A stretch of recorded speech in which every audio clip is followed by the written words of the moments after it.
This is the easiest way to replace your dish TV and turn it into a over-the-air antenna. You can see here I've already done it. Literally took me 30 seconds. What I have here is the ON HDTV multi-directional antenna. I picked it up at Walmart for $34.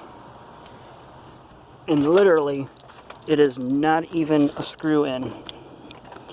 Just undo your DirecTV component right here.